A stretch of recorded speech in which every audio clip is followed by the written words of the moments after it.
ओम नमो भगवते वासुदेवाय। 21मो अध्याय वामन भगवान द्वारा बलिने बांधवो। श्री सुखदेवजी कहे छे, हे परीक्षित, भगवानનું ચરણકમળ સત્યલોકમાં જઈ પહોંચ્યું। તેમના નખચંદ્રની છટાથી સત્યલોકનું તેજ ઝંખવાઈ ગયું। તેના તેજમાં સ્વયં બ્રહ્માજી પણ જાણે ડૂબી ગયા અને તેમણે મરીચી વગેરે ઋષિઓ, સનંદન વગેરે નૈષ્ઠિક બ્રહ્મચારીઓ તેમજ મોટા મોટા યોગીઓ સાથે ભગવાનના ચરણકમળનું સ્વાગત કર્યું। વેદ, ઉપવેદ, યમ, નિયમ, તર્ક, ઇતિહાસ, વેદાંગ અને પુરાણ સંહિતાઓ કે જે બ્રહ્મલોકમાં મૂર્તિમંત થઈને વસે છે તેમણે તથા જે લોકોએ યોગરૂપ વાણીથી જ્ઞાનરૂપ અગ્નિને પ્રજાડીને કર્મના મળને ભસ્મ કરી નાખ્યો છે તે મહાત્માઓએ તે બધાએ ભગવાનના ચરણની વંદના કરી આજ ચરણકમળના સ્મરણના મહિમાથી જ બ્રહ્મલોક પ્રાપ્ત થાય છે, તે કર્મ દ્વારા પ્રાપ્ત થતું નથી। ભગવાન બ્રહ્માજીની કીર્તિ અત્યંત પવિત્ર છે। તેઓ ભગવાન શ્રી વિષ્ણુના નાભી કમળમાંથી ઉત્પન્ન થયેલા છે। સ્વાગત કર્યા પછી તેમણે સ્વયં વિશ્વરૂપ ભગવાનના ઊંચે ઉપાડેલા ચરણની અર્ઘ્યપાદ્યથી પૂજા કરી અને તેનું પ્રક્ષાલન કર્યું। પૂજા કર્યા બાદ તેમણે અત્યંત પ્રેમ અને ભક્તિપૂર્વક ભગવાનની સ્તુતિ કરી। હે નરેન્દ્ર, બ્રહ્માજીના કમંડળનું તેજ જળ વિશ્વરૂપ ભગવાનના ચરણને પખાડવાથી પવિત્ર થઈ જવાને કારણે એ જ ગંગાના રૂપમાં પરિણમ્યું કે જે આકાશ માર્ગે પૃથ્વી પર પડીને ત્રણેય લોકને પવિત્ર કરતા રહે છે। આ ગંગાજી એટલે કોણ? ભગવાનની મૂર્તિમંત ઉજ્જવળ કીર્તિ જ। પછી ભગવાનનું ચરણકમળ જ ત્યારે ભગવાનનો શ્રી વિગ્રહ બની ગયું, એટલે કે ભગવાન સ્વયં જ પ્રગટ થઈ ગયા। તેમણે હવે પોતાની વિભૂતિઓને સમેટી લીધી। ત્યારે પોતાના અનુચરો સહિત બ્રહ્માજી વગેરે લોકપાલોએ અત્યંત આદરભાવપૂર્વક પોતાના સ્વામી શ્રી ભગવાનને અનેક પ્રકારની ભેટો આપી।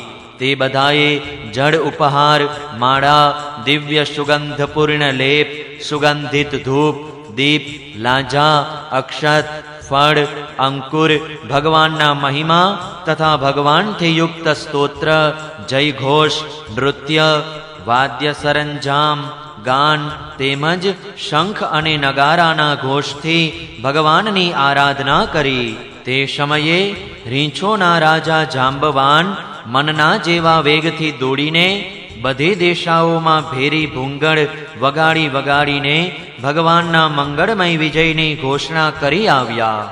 દૈત્યોએ જોયું કે 3 ચરણ પૃથ્વી માગવાના બહાને વામનજીએ સઘળી પૃથ્વી જ પડાવી લીધી।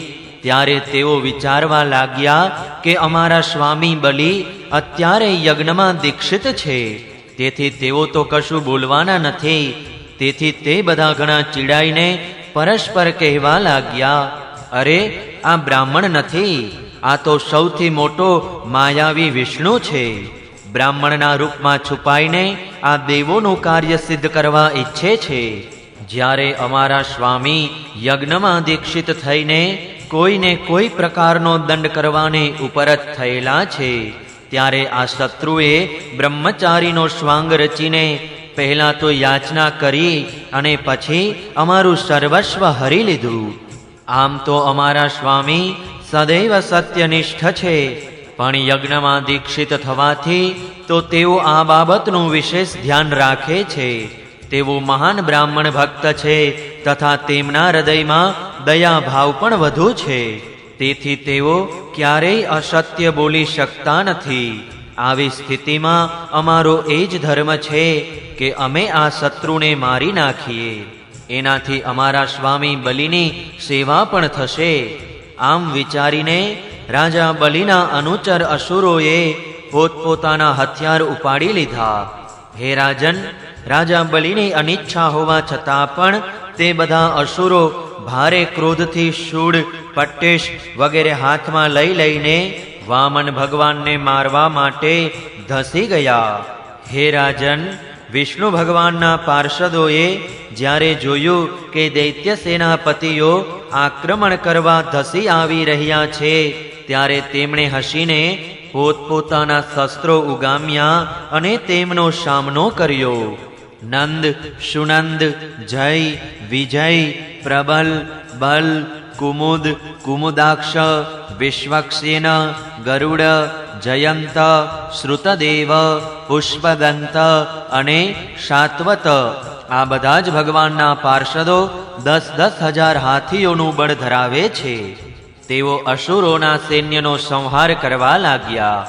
રાજા બલિએ જ્યારે જોયું કે ભગવાનના પાર્ષદો મારા સૈનિકોને હણી રહ્યા છે અને તેઓ પણ ક્રોધે ભરાઈને તેમની સાથે યુદ્ધ કરવા તત્પર થઈ રહ્યા છે, ત્યારે તેમણે શુક્રાચાર્યજીના શાપને યાદ કરતા તે બધાને યુદ્ધ કરતા અટકાવી દીધા.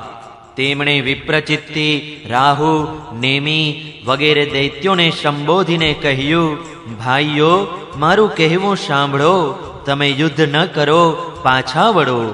આ સમય આપણા કાર્યને અનુકૂળ નથી. હે દાનવો, જે કાળ સમસ્ત પ્રાણીઓને સુખ અને દુઃખ આપવાનું સામર્થ્ય ધરાવે છે, તેને હું પોતે પોતાના પ્રયત્નોથી દબાવી દઉં એવું કોઈ જો ઈચ્છે તો તે તેના સામર્થ્ય બહારની વાત છે.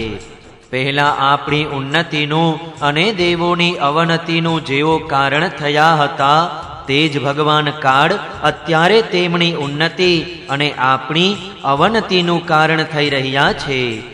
બળ, મંત્રી, બુદ્ધિ, દુર્ગ, મંત્ર, ઔષધિ અને શામ વગેરે ઉપાયો આ પૈકીના કોઈ પણ સાધન વડે અથવા તે બધા વડે પણ મનુષ્ય કાળ ઉપર વિજય મેળવી શકતો નથી. જ્યારે દૈવ તમારા બધાને અનુકૂળ હતું, ત્યારે તમે દેવતાઓના આ અનુચરોને કેટલીય વાર જીત્યા હતા. પણ જુઓ, આજે તેઓ જ યુદ્ધમાં આપણા પર વિજય મેળવીને સિંહગર્જના કરી રહ્યા છે. જો દૈવ આપણને અનુકૂળ થઈ રહેશે તો આપણે પણ તેમને જીતી લઈશું. માટે તે સમયની રાહ જુઓ કે જે સમય આપણા કાર્યની સિદ્ધિને અનુકૂળ હોય. શ્રી શુકદેવજી કહે છે, હે રાજન, પોતાના સ્વામી બલિની વાત સાંભળીને ભગવાનના પાર્ષદોથી ઘાયલ થયેલા તે દાનવો અને દાનવ સેનાપતિઓ રસાતલમાં ચાલ્યા ગયા. તેમના ચાલ્યા ગયા પછી ભગવાનના અંતઃકરણની ઈચ્છા જાણી લઈને પક્ષીરાજ ગરુડજીએ વરુણના પાસથી બલિને બાંધી દીધા. તે દિવસે તેમના અશ્વમેઘ યજ્ઞમાં સોમપાન થવાનું હતું. સર્વશક્તિમાન ભગવાન શ્રી વિષ્ણુએ જ્યારે આ પ્રમાણે બલિને બંધાવી દીધા, ત્યારે પૃથ્વી, આકાશ અને સઘળી દિશાઓમાં લોકો હાહાકાર કરવા લાગ્યા. બલિ વરુણના પાસથી બંધાઈ ગયા હતા અને તેમનું ઐશ્વર્ય પણ નષ્ટ થઈ ચૂક્યું હતું. તો પણ તેમની બુદ્ધિ નિશ્ચયાત્મક હતી અને બધા લોકો તેમના ઉદાર યશનું ગાન કરી રહ્યા હતા. ત્યારે હે રાજન, વામન ભગવાને બલિને કહ્યું, હે અસુરરાજ, તમે મને 3 ચરણ પૃથ્વી દાનમાં આપી હતી. 2 ચરણમાં તો મેં 3 લોકને માપી દીધા. હવે 3જા ચરણનું દાન પૂર્ણ કરો. જ્યાં સુધી સૂર્યનો તાપ પ્રવર્તે છે, જ્યાં સુધી નક્ષત્રો અને ચંદ્રમાના કિરણો પહોંચે છે અને જ્યાં સુધી વાદળો વરસે છે, ત્યાં સુધીની સઘળી પૃથ્વી તમારા અધિકારમાં હતી. તમારા જોતા જ મેં પોતાના એક ચરણથી ભૂરલોક, શરીરથી આકાશ અને દિશાઓ તથા બીજા ચરણથી સ્વર્ગલોક માપી લીધા છે. આ રીતે તમારું સર્વ કાંઈ મારું થઈ ચૂક્યું છે. આમ છતાં પણ તમે જે પ્રતિજ્ઞા કરી હતી તે પૂરી નહીં કરી શકવાને કારણે હવે તમારે નરકવાસ કરવો પડશે. આ બાબતમાં તમારા ગુરુદેવની પણ સંમતિ છે. તો જાઓ, હવે તમે નરકમાં પ્રવેશો. યાચકને આપવાની પ્રતિજ્ઞા કરીને જે વ્યક્તિ તે આપી શકતી નથી એ રીતે વચનભંગ કરે છે, તેના સઘળા મનોરથ વ્યર્થ થાય છે. સ્વર્ગની વાત તો દૂર રહી તેણે નરકમાં પડવું પડે છે. તમને એ વાતનું ઘણું ઘમંડ હતું કે હું ધનાઢ્ય છું. તમે મને આપીશ એવી પ્રતિજ્ઞા કર્યા પછી વચનભંગ કર્યો છે. તો હવે તમે થોડા વર્ષો સુધી આ અસત્યનું ફળ નરક ભોગવો. 8મા સ્કંધ અંતર્ગત વામન પ્રાદુર્ભાવમાનો બલિ નિગ્રહ નામનો 21મો અધ્યાય સમાપ્ત. જય શ્રી કૃષ્ણ. ઓમ નમો ભગવતે વાસુદેવાય. 22મો અધ્યાય. બલિએ કરેલી ભગવાનની સ્તુતિ અને ભગવાનનું તેમના પર પ્રસન્ન થવું. શ્રી શુકદેવજી કહે છે, હે રાજન, આ પ્રમાણે ભગવાને અસુરરાજ બલિનો ભારે તિરસ્કાર કર્યો અને તેમને ધૈર્યમાંથી વિચલિત કરવા ઈચ્છ્યું, પરંતુ તે બલિ જરાયે વિચલિત થયા નહીં અને અત્યંત સ્વસ્થ ચિત્તે પ્રત્યુત્તર આપ્યો. દૈત્યરાજ બલિએ કહ્યું, યદુત્તમ શ્લોક ભવાન મમેરિતમ વચો વ્યલિકમ શુરવાર્ય મન્યતે કરોમૃતમ તન્ન ભવેત પ્રલંભનમ પદમ તૃતીયમ કુરુશીર્ષ્ણિ મે નિજમ. હે દેવોના આરાધ્ય દેવ, આપની કીર્તિ અત્યંત પવિત્ર છે. શું આપ મારા કથનને અસત્ય સમજો છો? એવું નથી, હું તેને સત્ય કરી બતાવું છું.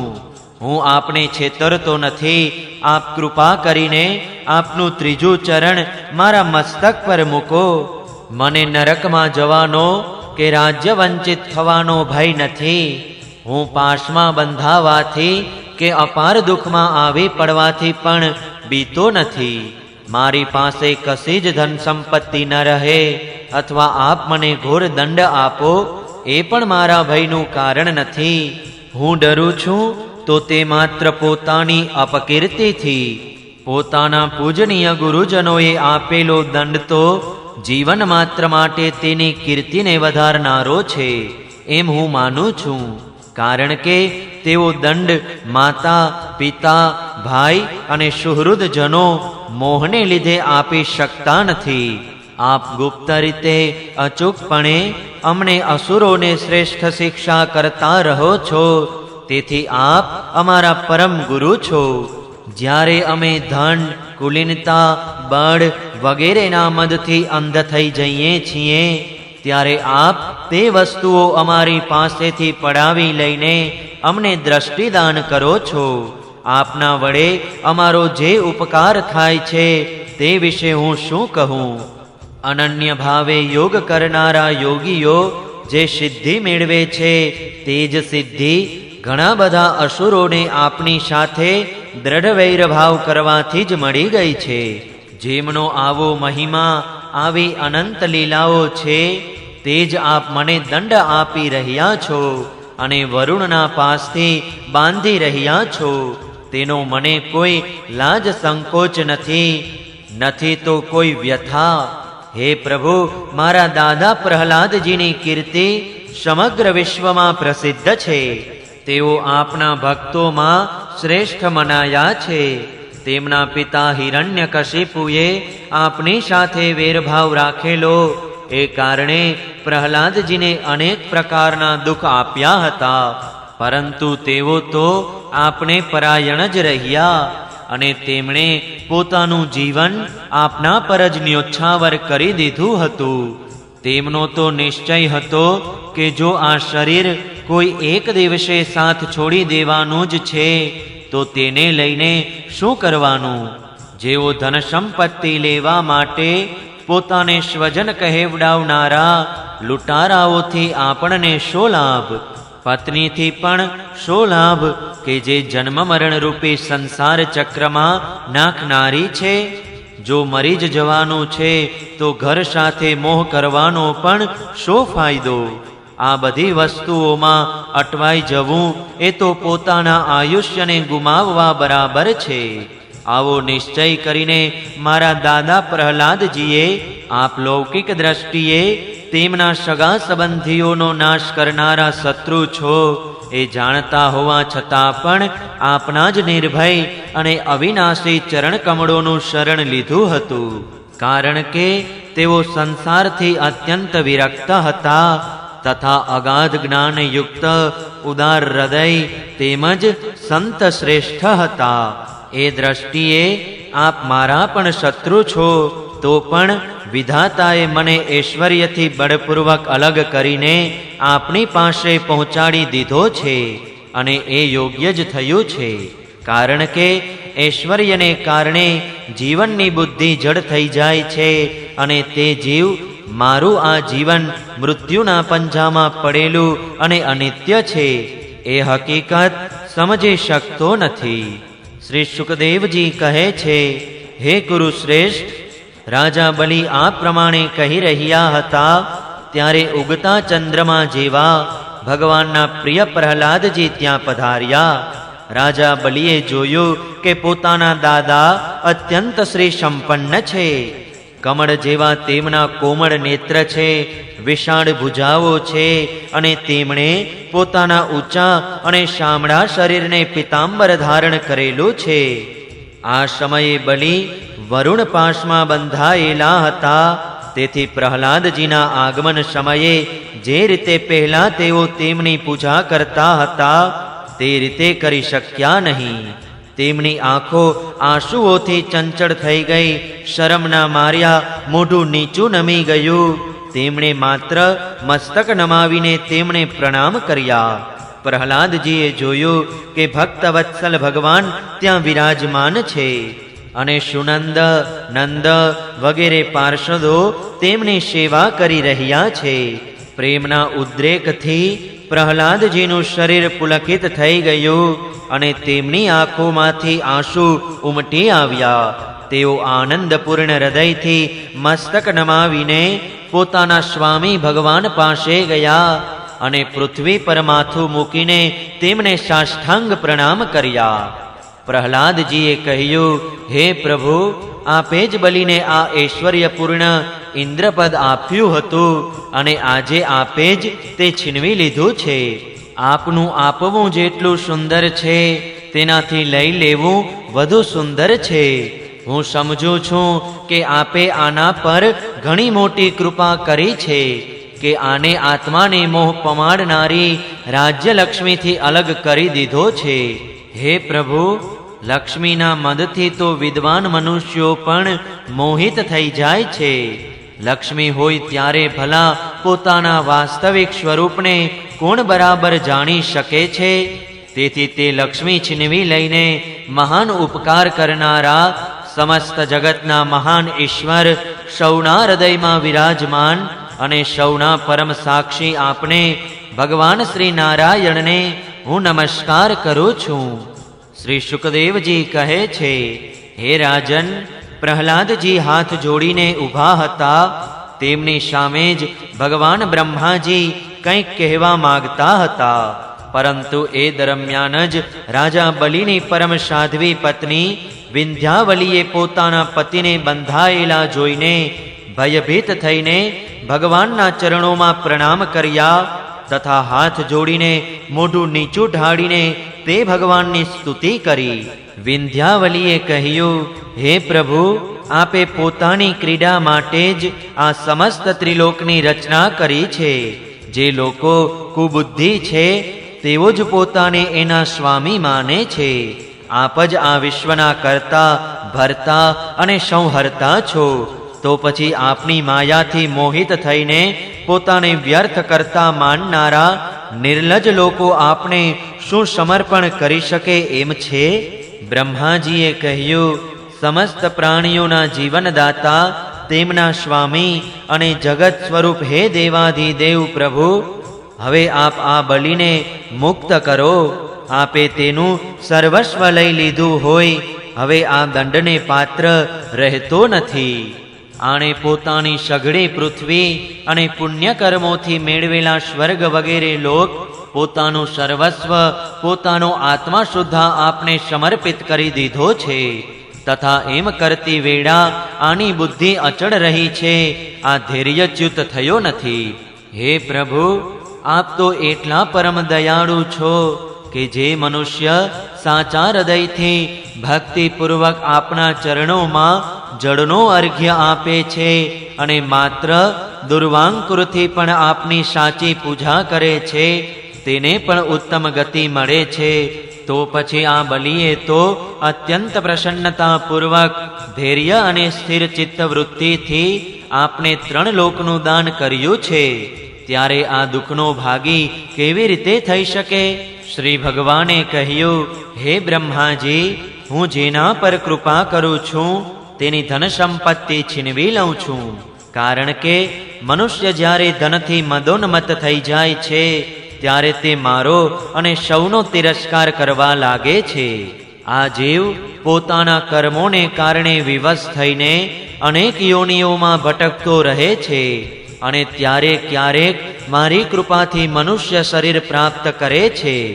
મનુષ્ય યોનિમાં જન્મ લઈને તેને જો કુલીનતા, કર્મ, વય, રૂપ, વિદ્યા, ઐશ્વર્ય, ધન વગેરેને લીધે ઘમંડ ન થાય તો તેને મારી કૃપા જ સમજવી જોઈએ. કુલીનતા વગેરે એવા અનેક પરિબળો છે કે જેઓ અભિમાન, જડતા વગેરે પેદા કરીને મનુષ્યને કલ્યાણના સઘળા સાધનોથી વંચિત કરી દે છે. પરંતુ જ્યારે મારે શરણે થાય છે તેઓ એ બધાથી મોહિત થતા નથી. આ બલિ દાનવો અને દૈત્યોના વંશમાં અગ્રગણ્ય અને તેમની કીર્તિ વધારનારો છે. તેણે માયાને જીતી લીધી છે કે જેને જીતવી અત્યંત દુષ્કર છે.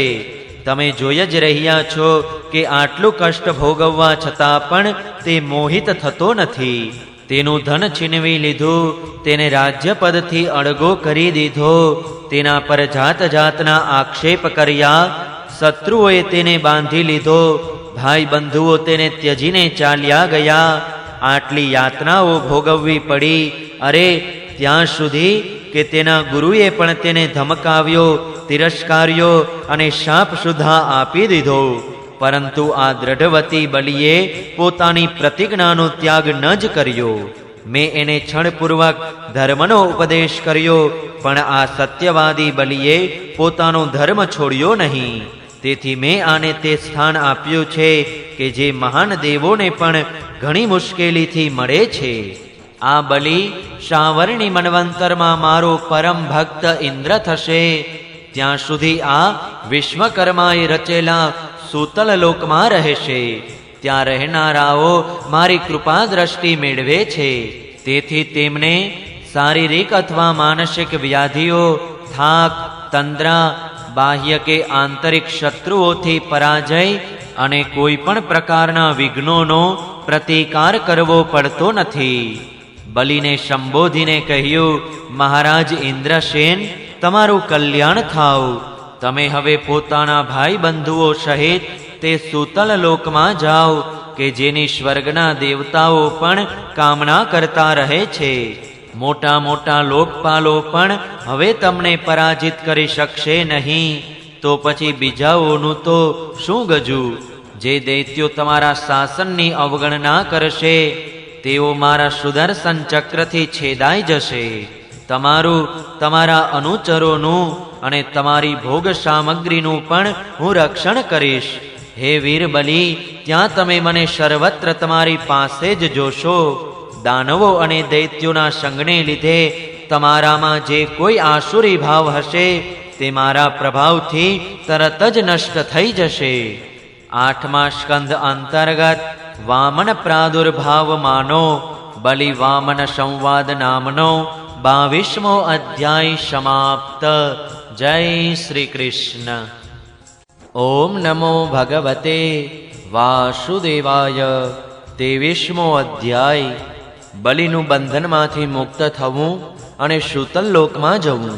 શ્રી સુખદેવજી કહે છે, જ્યારે સનાતન પુરુષ શ્રી ભગવાને આ પ્રમાણે કહ્યું ત્યારે સાધુજનોના આદરણીય મહાનુભાવ દૈત્યરાજ બલિની આંખોમાં આંસુ ઉમટી આવ્યા. પ્રેમના ઉદ્રેકથી ગળું ભરાઈ આવ્યું અને તેમણે હાથ જોડીને ગદગદ વાણીથી ભગવાનને કહ્યું.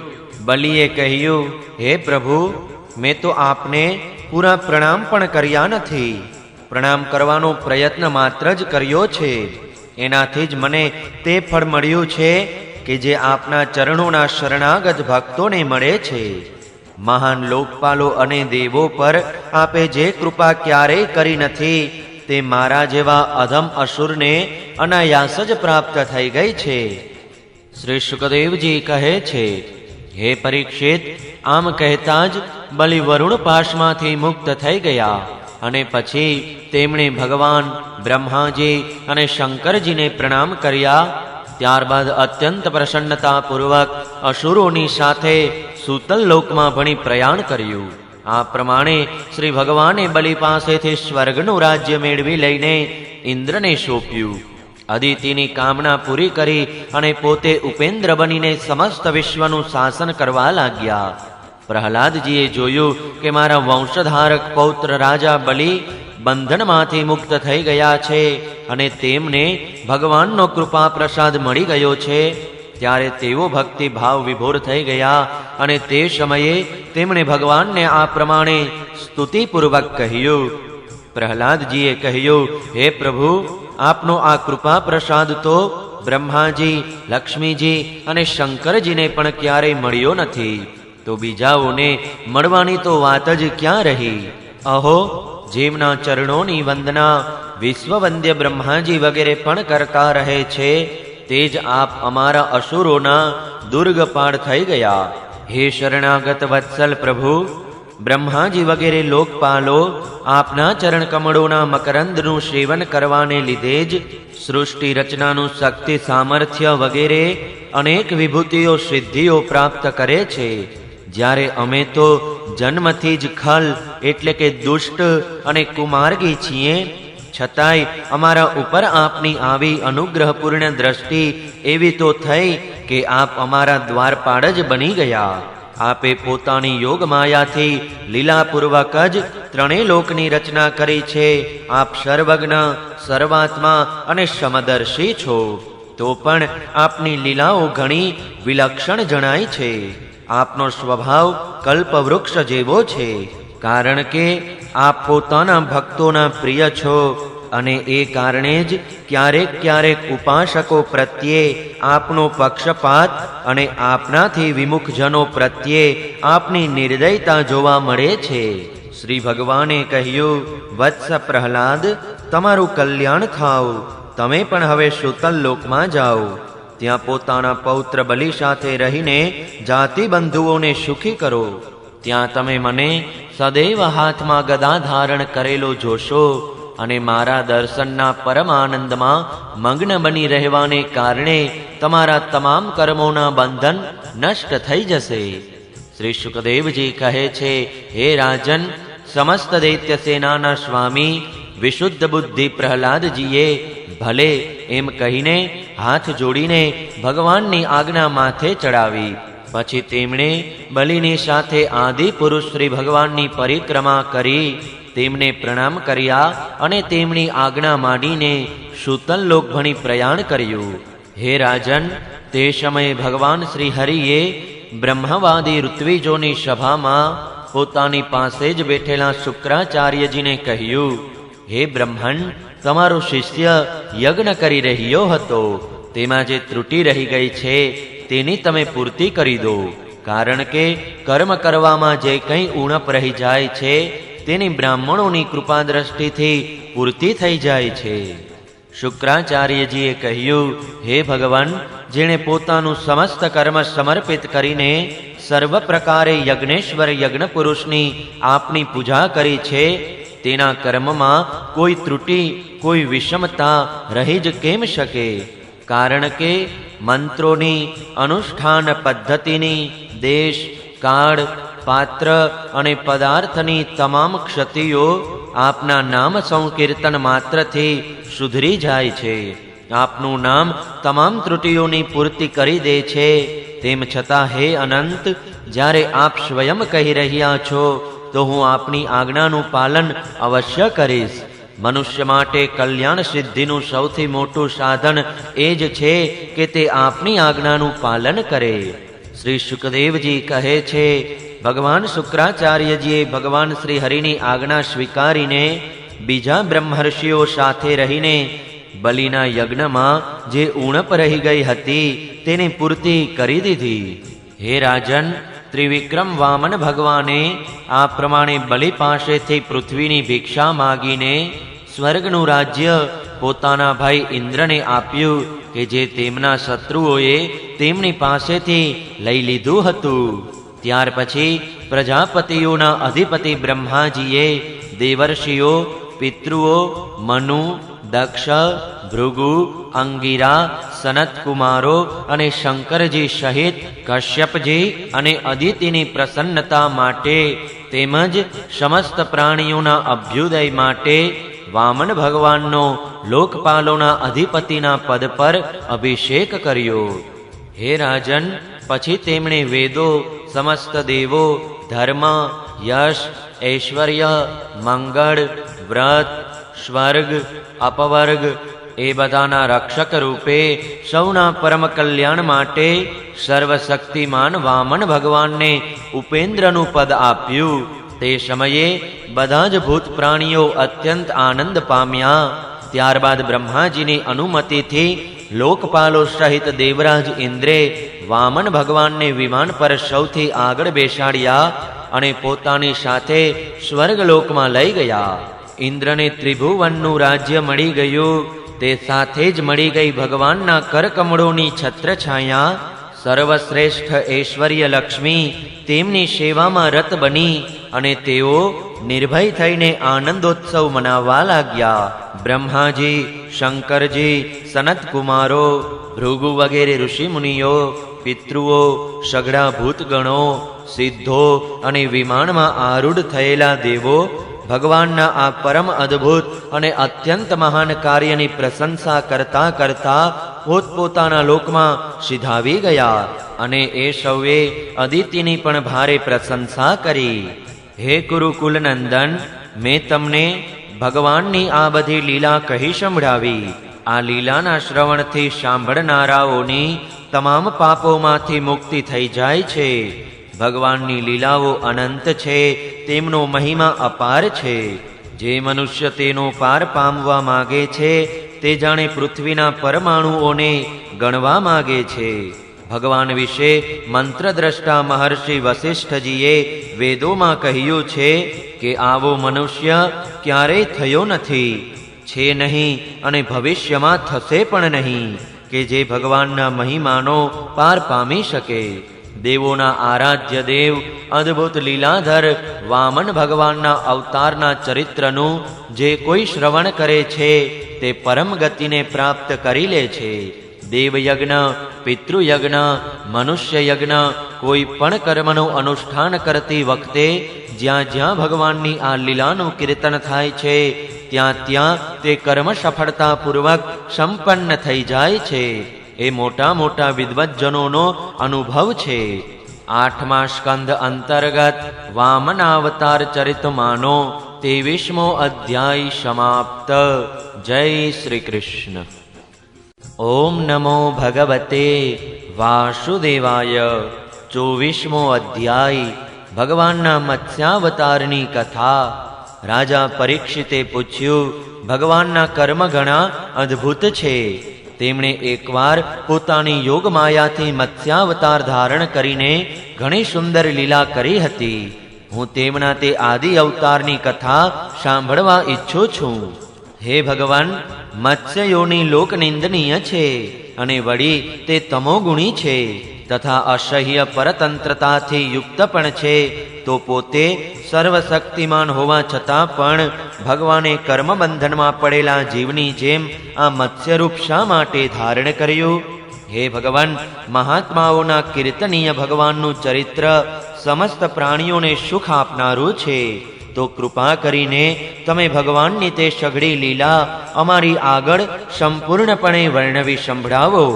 સૂતજી કહે છે, હે શૌનક વગેરે ઋષિજનો, જ્યારે રાજા પરીક્ષિતે ભગવાન સુકદેવજીને આ પ્રશ્ન કર્યો ત્યારે તેમણે ભગવાન શ્રી વિષ્ણુનું તેમણે મત્સ્યાવતાર ધારણ કરીને કર્યું હતું તે ચરિત્ર વર્ણવી સંભળાવ્યું. શ્રી સુખદેવજી કહે છે, હે પરીક્ષિત, આમ તો ભગવાન સૌના એકમાત્ર પ્રભુ છે, તો પણ તેઓ ગૌ, બ્રાહ્મણ, દેવો, સાધુઓ, વેદો, ધર્મ અને અર્થના રક્ષણ માટે શરીર ધારણ કરે છે. વાયુ જે રીતે સર્વત્ર વિચરણ કરે છે, પરંતુ તે ગુણ દોષોથી દૂષિત થતો નથી, તેમજ સર્વશક્તિમાન પ્રભુ ઊંચા નીચા, નાના મોટા બધા પ્રાણીઓમાં અંતર્યામી રૂપે વિરાજમાન છે. તેઓ તેમના બુદ્ધિગત ગુણ દોષોથી અસંગ રહે છે, કારણ કે તેઓ નિર્ગુણ છે. હે રાજન, પાછલા કલ્પના અંતમાં બ્રહ્માજીના શયનને કારણે બ્રાહ્મ નામનો નૈમિતિક પ્રલય થયો હતો. તે સમયે ભૂરલોક વગેરે તમામ લોક સમુદ્રમાં ડૂબી ગયા હતા. પ્રલયકાલ આવી જવાથી બ્રહ્માજીને ઊંઘ આવી રહી હતી. તેઓ શયન કરવા ઈચ્છતા હતા. તે જ સમયે તેમના મુખેથી વેદ નીકળી પડ્યા અને તેમની પાસે જ રહેતા હયગ્રીવ નામના બળવાન દૈત્યે તેમને યોગ બળથી ચોરી લીધા. સર્વશક્તિમાન ભગવાન શ્રી હરિએ દાનવરાજ હયગ્રીવની આ ચેષ્ટા જાણી લીધી. તેથી તેમણે મત્સ્યાવતાર લીધો. હે પરીક્ષિત, તે સમયે સત્યવ્રત નામના એક મહા ઉદાર અને ભગવત પરાયણ રાજર્ષિ માત્ર પાણી પીને તપ કરી રહ્યા હતા. તે જ સત્યવ્રત વર્તમાન મહાકલ્પમાં વિવસ્વાનના પુત્ર શ્રાદ્ધદેવના નામે વિખ્યાત થયા અને ભગવાને તેમને વૈવસ્વત મનુ બનાવ્યા. એક દિવસે તે રાજર્ષિ કૃતમાલા નદીમાં જળથી તર્પણ કરી રહ્યા હતા. તે સમયે તેમની અંજલિના જળમાં એક નાની સરખી માછલી આવી. હે ભારત, દ્રવિડ દેશના રાજા તે સત્યવ્રતે પોતાની અંજલિમાં આવેલી તે માછલીને જળની સાથે જ ફરીથી નદીમાં છોડી દીધી. ત્યારે તે માછલીએ અત્યંત કરુણાથી પરમ દયાળુ રાજા સત્યવ્રતને કહ્યું. માછલીએ કહ્યું, હે રાજન, તમે પરમ કરુણામય છો. તમે જાણો જ છો કે જળમાં રહેતા જંતુઓ પોતાની જાતના જંતુઓને પણ ખાઈ જાય છે. હું તેમના ભયથી વ્યાકુળ થઈ રહી છું. તમે મને ફરીથી આજ નદીના જળમાં શા માટે છોડી દો છો? રાજા સત્યવ્રતને એ વાતની ખબર ન હતી કે સ્વયં ભગવાન જ મારા પર પ્રસન્ન થઈને કૃપા કરવા માટે મત્સ્ય રૂપે પધારેલા છે. તેથી તેમણે તે મત્સ્યનું રક્ષણ કરવાનો મનોમન સંકલ્પ કર્યો. રાજા સત્યવ્રતે તે મત્સ્યની અત્યંત દીનતાપૂર્ણ વાત સાંભળીને ખૂબ જ દયાપૂર્વક તેને પોતાના પાત્રના જળમાં મૂકી દીધું અને તેને પોતાના આશ્રમમાં લઈ આવ્યા. આશ્રમમાં લાવ્યા પછી એક જ રાત્રિમાં તે મત્સ્ય તે કમંડળમાં એટલું મોટું થઈ ગયું કે તેમાં તેને રહેવાની જગ્યા જ રહી નહીં. ત્યારે તેણે રાજાને કહ્યું, હવે તો આ કમંડળમાં હું કષ્ટપૂર્વક પણ રહી શકું એમ નથી, તો મારે માટે કોઈ વિશાળ જગ્યા નિયત કરી દો કે જ્યાં હું સુખપૂર્વક રહી શકું. રાજા સત્યવ્રતે મત્સ્યને કમંડળમાંથી બહાર કાઢીને પાણીના એક ખૂબ જ મોટા માટલામાં મૂકી દીધું. પરંતુ ત્યાં મૂક્યા પછી તે મત્સ્ય બે જ ઘડીમાં 3 હાથ જેટલું મોટું થઈ ગયું. ફરી પાછું તેણે રાજા સત્યવ્રતને કહ્યું, હવે આ માટલું પણ મારે માટે પૂરતી મોકળાશવાળું નથી. આમાં હું સુખપૂર્વક રહી શકું એમ નથી. હું તમારા શરણે છું, તેથી મારે રહેવા યોગ્ય કોઈ વિશાળ સ્થાન મને આપો. હે રાજન, સત્યવ્રતે તે મત્સ્યને ત્યાંથી ઉપાડીને એક સરોવરમાં મૂકી દીધું. પરંતુ થોડી જ વારમાં તે એટલું મોટું થઈ ગયું કે તેણે એક મહામત્સ્યનો આકાર ધારણ કરીને તે સરોવરના સઘળા જળને ઘેરી લીધું અને તેણે કહ્યું, હે રાજન, હું જળચર પ્રાણી છું. આ સરોવરનું જળ પણ મારે માટે સુખપૂર્વક રહેવાને પર્યાપ્ત નથી. તો તમે મારું રક્ષણ કરો અને મને કોઈ અગાધ સરોવરમાં મૂકી દો. મત્સ્ય ભગવાનના આ પ્રમાણે કહેવાથી સત્યવ્રત તેમને એક પછી એક એમ કેટલાય અપાર જળભર્યા સરોવરમાં લઈ ગયા. પરંતુ સરોવર જેટલું મોટું હોય તેટલા જ મોટા તેઓ બની જતા હતા. અંતે તેમણે તે લીલા મત્સ્યને સમુદ્રમાં છોડી દીધો. સમુદ્રમાં છોડતી વખતે મત્સ્ય ભગવાને સત્યવ્રતને કહ્યું, હે વીર, સમુદ્રમાં મોટા મોટા બળવાન મગર વગેરે રહે છે. તેઓ મને ભરખી જશે, તેથી તમે મને સમુદ્રના જળમાં ન છોડો. મત્સ્ય ભગવાનની આ મધુર વાણી સાંભળીને રાજા સત્યવ્રત મોહમુગ્ધ થઈ ગયા અને તેમણે કહ્યું, મત્સ્યનું રૂપ ધારણ કરીને મને મોહિત કરનારા તમે કોણ છો? તમે એક જ દિવસમાં 400 કોષના વિસ્તારવાળું સરોવર ઘેરી લીધું. આજ સુધી આવી શક્તિ ધરાવતો જળચર જીવ નથી તો મેં ક્યાંય જોયો કે નથી તો તેના વિશે કશું સાંભળ્યું. અવશ્ય આપ સાક્ષાત સર્વશક્તિમાન સર્વાંતર્યામી અવિનાશી શ્રી હરિ છો. જીવો પર અનુગ્રહ કરવા માટે જ આપે જળચરનું રૂપ ધારણ કર્યું છે. હે પુરુષોત્તમ, આપ જગતની ઉત્પત્તિ, સ્થિતિ અને પ્રલયના સ્વામી છો. આપને હું નમસ્કાર કરું છું. હે પ્રભુ, અમ શરણાગત ભક્તો માટે આપ જ આત્મા અને આશ્રય છો. જો કે આપના બધા જ લીલા અવતારો પ્રાણીઓના અભ્યુદય માટે જ થાય છે, તો પણ હું એ જાણવા ઈચ્છું છું કે આપે આ રૂપ શા ઉદ્દેશ્યથી લીધું છે? હે કમલનયન પ્રભુ, શરીર વગેરે આત્મ પદાર્થોમાં પોતપોતાનું અભિમાન કરનારા સંસારી મનુષ્યોનો આશ્રય વ્યર્થ થાય છે. મનુષ્યોએ લીધેલું આપના ચરણોનું શરણ વ્યર્થ થઈ શકતું નથી, કારણ કે આપ સૌના નિર્હેતુક પ્રેમી, પરમ પ્રિયતમ અને આત્મા છો. આપે અત્યારે જે રૂપ ધારણ કરીને અમને દર્શન આપ્યું છે એ ઘણું જ અદ્ભુત છે. શ્રી સુખદેવજી કહે છે, હે પરીક્ષિત, ભગવાન પોતાના અનન્ય પ્રેમી ભક્તોને અત્યંત પ્રેમ કરે છે. જ્યારે જગતના સ્વામી મત્સ્ય ભગવાને પોતાના પ્રિય ભક્ત રાજર્ષિ સત્યવ્રતની આ પ્રાર્થના સાંભળી, ત્યારે તેમનું પ્રિય અને હિત કરવા માટે તથા સાથોસાથ કલ્પના અંતના પ્રલયકાલીન સમુદ્રમાં વિહાર કરવા માટે તેમણે કહ્યું. શ્રી ભગવાને કહ્યું, હે પરંતપ, આજથી 7મા દિવસે ભૂરલોક વગેરે ત્રણેય લોક પ્રલયના સમુદ્રમાં ડૂબી જશે. તે સમયે ત્રણેય લોક જ્યારે પ્રલયકાલીન જળરાશિમાં ડૂબવા લાગશે, ત્યારે મારી પ્રેરણાથી તમારી પાસે એક ઘણી વિશાળ નૌકા આવશે. તે સમયે તમે સમસ્ત પ્રાણીઓના સૂક્ષ્મ શરીરોને લઈને સપ્તર્ષિઓ સહિત તે નાવ પર ચડી જજો અને સઘળા ધાન્ય તથા નાના મોટા અન્ય પ્રકારના બીજ તમારી સાથે રાખી લેજો. તે સમયે બધી બાજુએ એકમાત્ર મહાસમુદ્ર લહેરાતો હશે. પ્રકાશ નહીં હોય, માત્ર ઋષિઓની દિવ્ય જ્યોતિના સહારે જ કોઈ પ્રકારની વ્યાકુળતા વિના તમે તે વિશાળ નૌકા પર ચડીને ચારે તરફ વિચરણ કરજો. જ્યારે પ્રચંડ વાવાઝોડું ફૂંકાવાને કારણે નૌકા ડગમગવા લાગશે, ત્યારે હું આ જ રૂપમાં ત્યાં આવી જઈશ અને તમે બધા વાસુકી નાગ વડે તે નૌકાને મારા શૃંગ સાથે બાંધી દેજો. હે સત્યવ્રત, એ પછી જ્યાં સુધી બ્રહ્માજીની રાત્રિ રહેશે, ત્યાં સુધી હું ઋષિઓ સહિત તમને તે નૌકામાં બેસાડીને તેને ખેંચતો રહીને સમુદ્રમાં વિચરણ કરતો રહીશ. તે સમયે જ્યારે તમે પૂછશો, ત્યારે હું તમને ઉપદેશ આપીશ. મારા અનુગ્રહથી મારો વાસ્તવિક મહિમા, કે જેનું નામ પરબ્રહ્મ છે, તે તમારા હૃદયમાં પ્રગટ થશે અને તમે તેને બરાબર જાણી લેશો.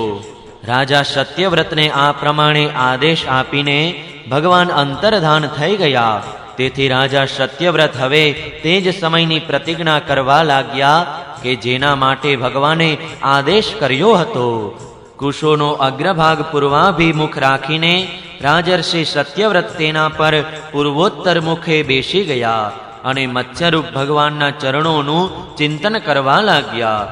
એટલામાં જ ભગવાને બતાવેલા તે સમય એટલે કે પ્રલયકાલ આવી પહોંચ્યો.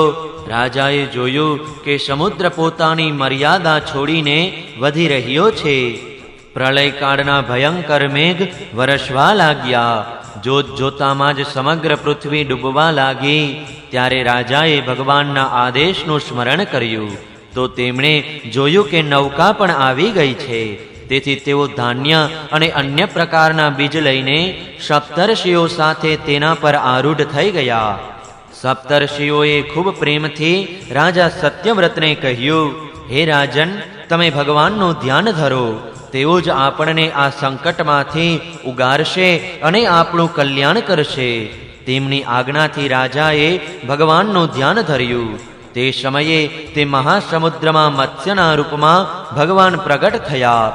મત્સ્ય ભગવાનનું શરીર સુવર્ણ જેવું દેદીપ્યમાન હતું અને તેનો વિસ્તાર 4 લાખ કોષ જેટલો હતો. તેમના શરીરમાં એક ઘણું મોટું શૃંગ પણ હતું.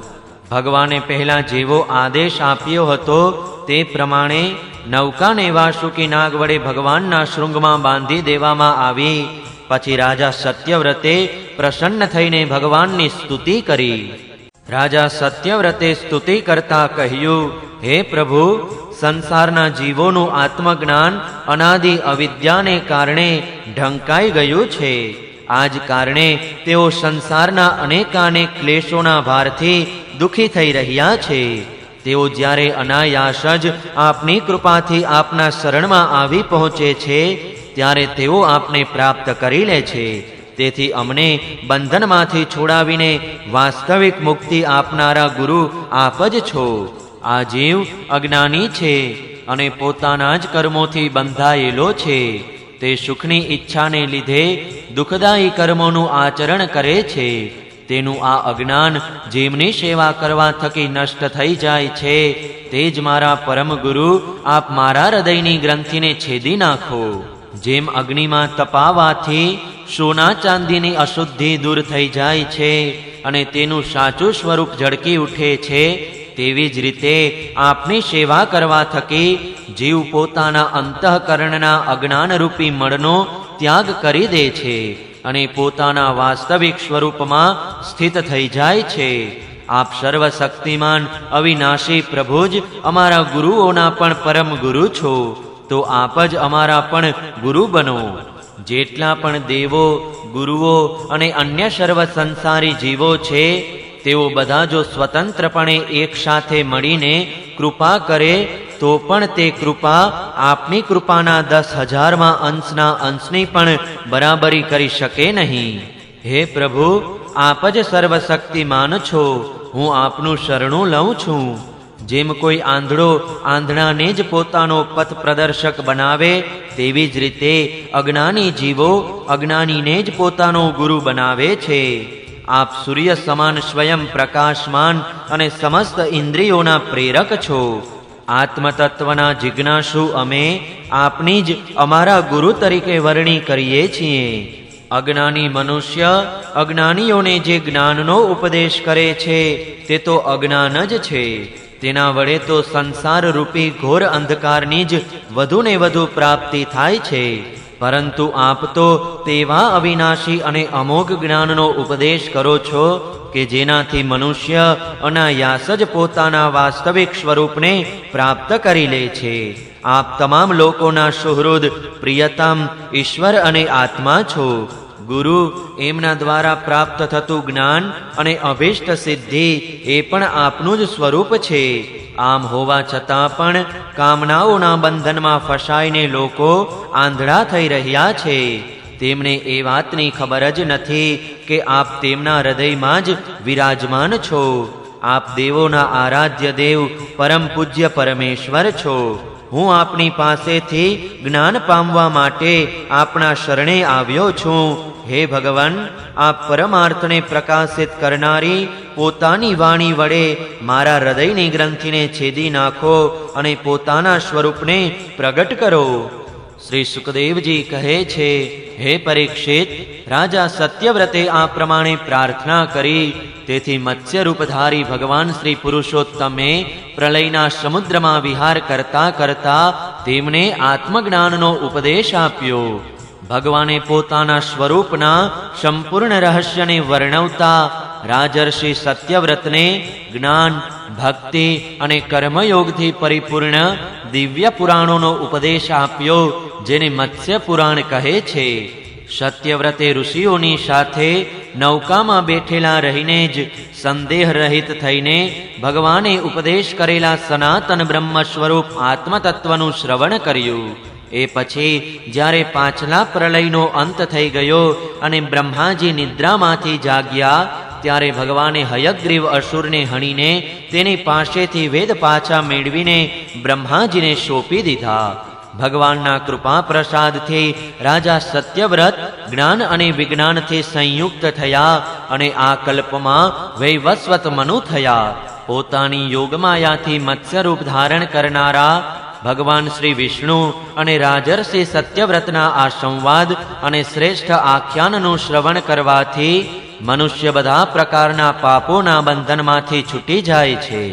જે મનુષ્ય ભગવાનના આ અવતાર ચરિત્રનું દરરોજ કીર્તન કરે છે, તેના તમામ સંકલ્પ સિદ્ધ થઈ જાય છે અને તેને પરમગતિ પ્રાપ્ત થાય છે. પ્રલયકાલીન સમુદ્રમાં જ્યારે બ્રહ્માજી નિદ્રાધીન હતા, તેમની સર્જન શક્તિ લુપ્ત થઈ ગઈ હતી. તે સમયે તેમના મુખેથી નીકળેલી શ્રુતિઓને ચોરીને દૈત્ય હયગ્રીવ પાતાળમાં લઈ ગયો હતો.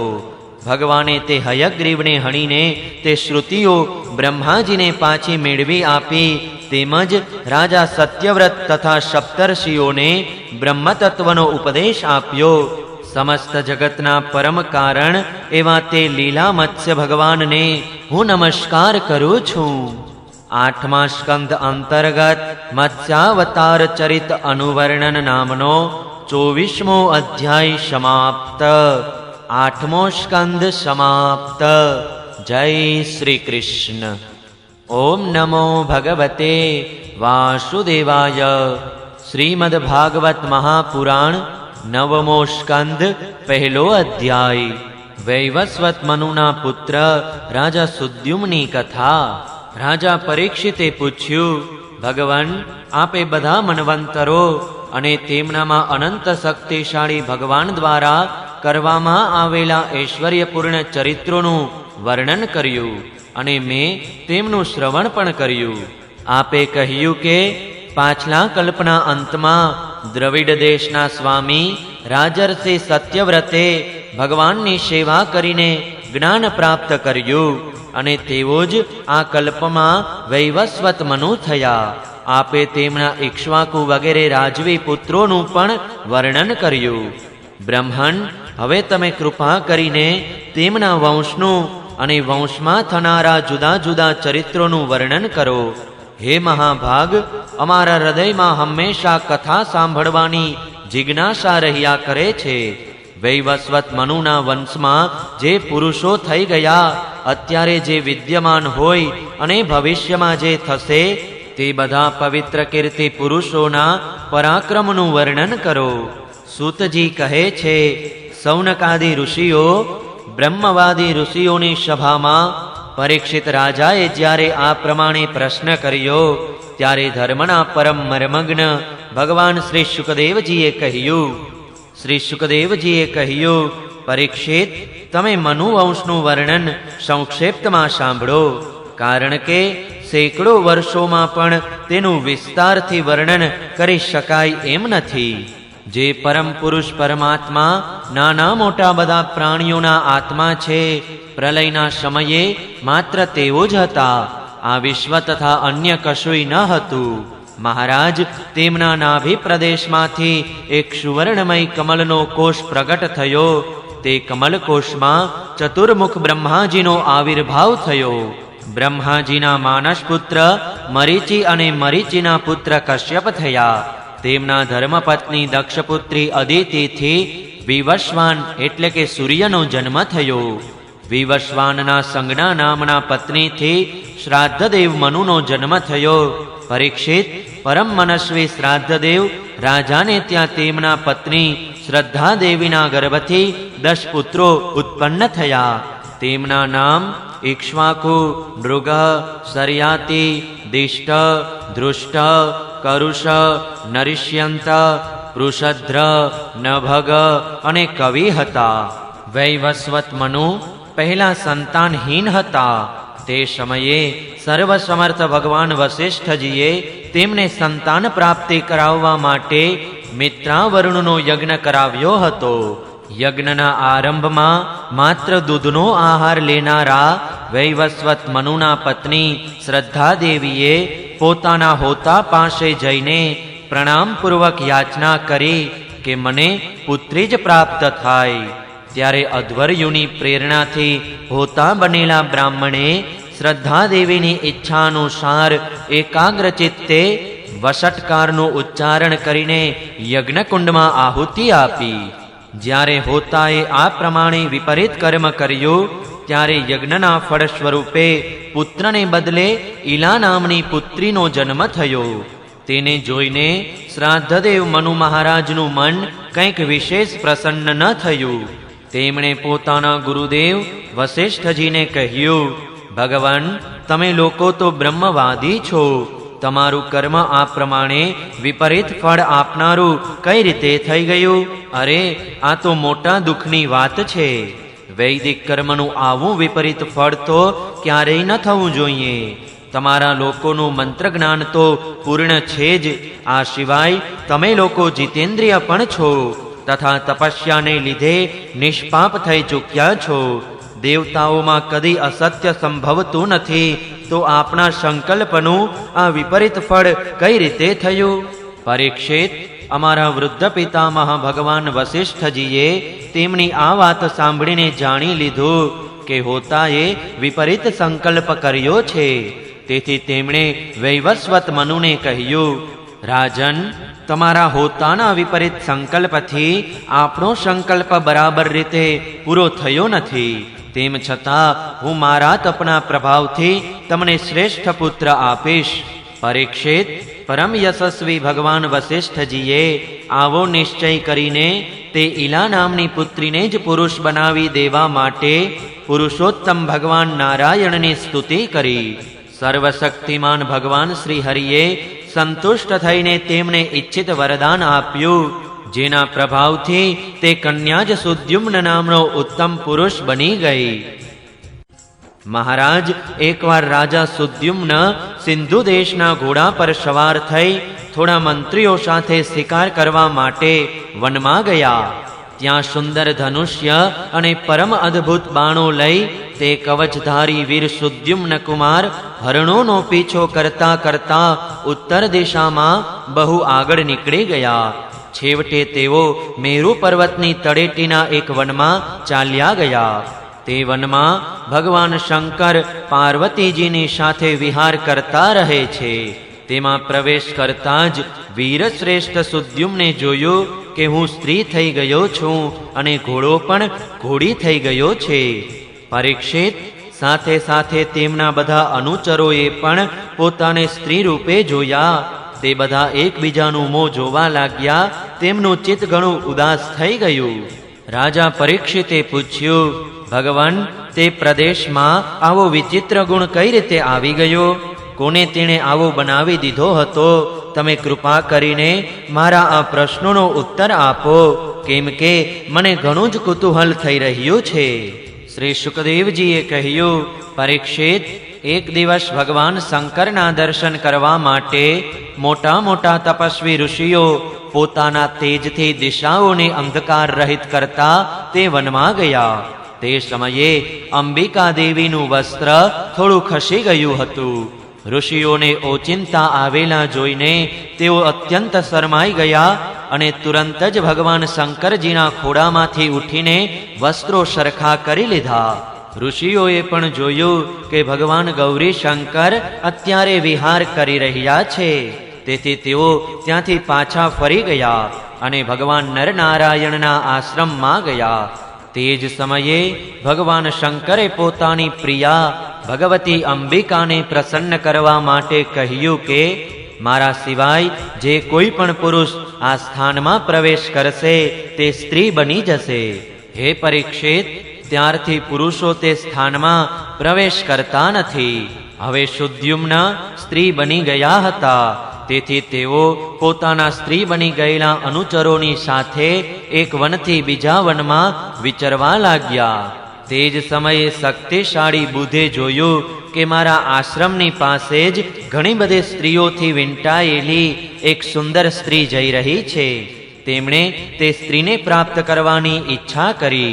તે સુંદર સ્ત્રીએ પણ ચંદ્રના પુત્ર બુધને પતિ બનાવવાની ઈચ્છા કરી. ત્યાર પછી બુધ દ્વારા આ સ્ત્રીથી પુરુરવા નામનો પુત્ર ઉત્પન્ન થયો. આ પ્રમાણે મનુપુત્ર રાજા સુદ્યુમ્ન સ્ત્રી બની ગયા. સાંભળવા મળે છે કે તેમણે તે સ્થિતિમાં પોતાના કુળ પુરોહિત વસિષ્ઠજીનું સ્મરણ કર્યું. સુદ્યુમ્નની આવી દશા જોઈને વસિષ્ઠજીના હૃદયમાં કરુણાવશ અત્યંત દુઃખ થયું. તેમણે સુદ્યુમ્નને ફરીથી પુરુષ બનાવવા માટે ભગવાન શંકરની આરાધના કરી. ભગવાન શંકર વસિષ્ઠજી પર પ્રસન્ન થયા. પરીક્ષિત, તેમણે વસિષ્ઠજીની અભિલાષા પૂરી કરવા અને પોતાની વાણીને પણ સત્ય રાખતા આ પ્રમાણે કહ્યું: વસિષ્ઠ, તમારો આ યજમાન 1 મહિના સુધી પુરુષ રહેશે અને 1 મહિના સુધી સ્ત્રી. આ વ્યવસ્થા પ્રમાણે સુદ્યુમ્ન ઈચ્છાનુસાર પૃથ્વીનું પાલન કરે. આ પ્રમાણે વસિષ્ઠજીના અનુગ્રહથી વ્યવસ્થા પ્રમાણે અભિષ્ઠ પુરુષત્વનો લાભ મેળવીને સુદ્યુમ્ન કુમાર પૃથ્વીનું પાલન કરવા લાગ્યા. પરંતુ પ્રજા સુદ્યુમ્નને પસંદ કરતી ન હતી.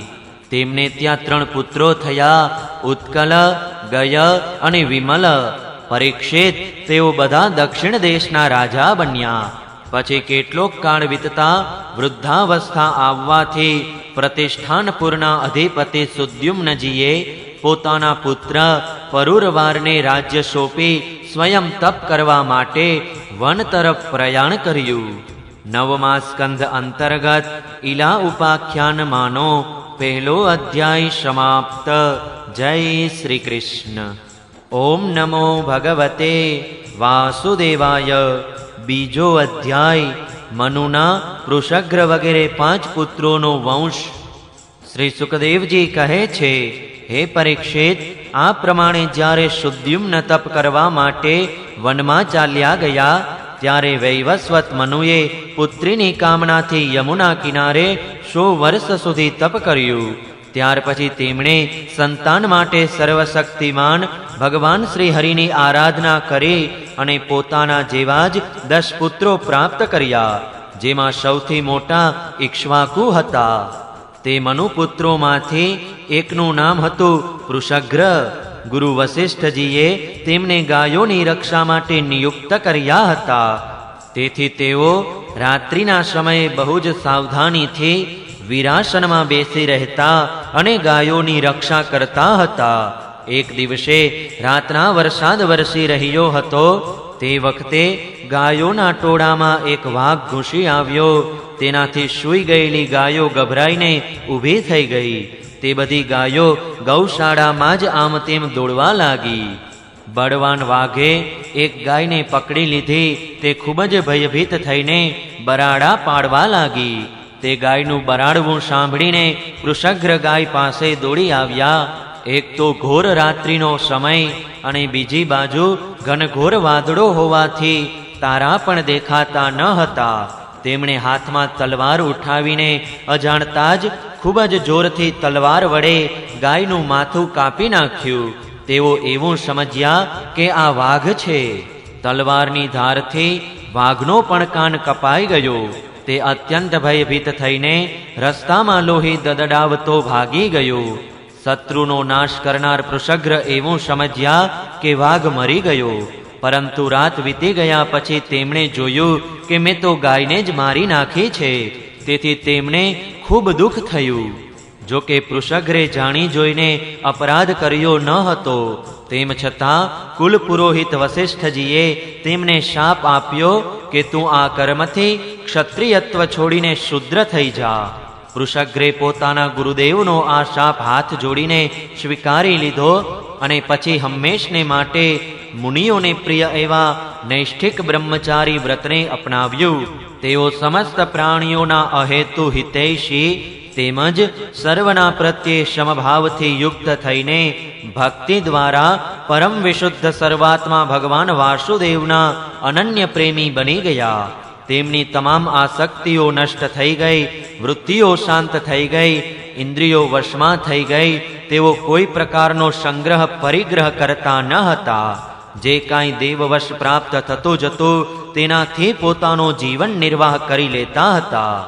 તેઓ આત્મજ્ઞાનથી સંતુષ્ટ અને પોતાના ચિત્તને પરમાત્મામાં સ્થિત કરીને પ્રાયઃ સમાધિમાં જ સ્થિત રહેતા હતા. ક્યારેક ક્યારેક જડ, અંધ અને બધિરની જેમ પૃથ્વી પર વિચરણ કરતા. આ પ્રમાણેનું જીવન વ્યતીત કરતા કરતા તેઓ એક દિવસ વનમાં ગયા. ત્યાં તેમણે જોયું કે દાવાનળ સળગી રહ્યો છે. મનનશીલ પૃષગ્ર પોતાના શરીરને તે દાવાગ્નિમાં ભસ્મ કરીને પરમાત્માને પ્રાપ્ત થઈ ગયા.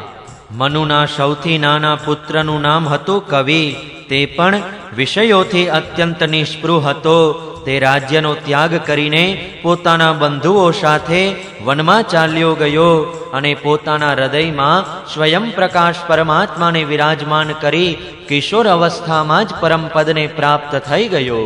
મનુપુત્ર કરુષથી કારુષ નામના ક્ષત્રિયો ઉત્પન્ન થયા. તેઓ ખૂબ જ બ્રાહ્મણ ભક્ત, ધર્મપ્રેમી અને ઉત્તર દેશનું પાલન કરતા હતા. ધૃષ્ટના ધાર્ષ્ટ્ર નામના ક્ષત્રિયો થયા. છેવટે તેઓ આ શરીરથી જ બ્રાહ્મણ બની ગયા. નૃગનો પુત્ર હતો સુમતિ. તેનો પુત્ર ભૂતજ્યોતિ અને ભૂતજ્યોતિનો પુત્ર વસુ હતો.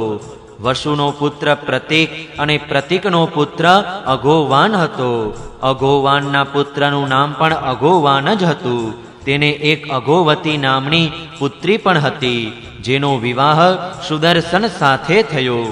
મનુપુત્ર નરિષ્યંતના ચિત્રસેન, તેમના વૃક્ષ, વૃક્ષના મિઢવાન, મિઢવાનના કુર્ચ અને તેમના ઇન્દ્રસેન નામક પુત્ર થયા.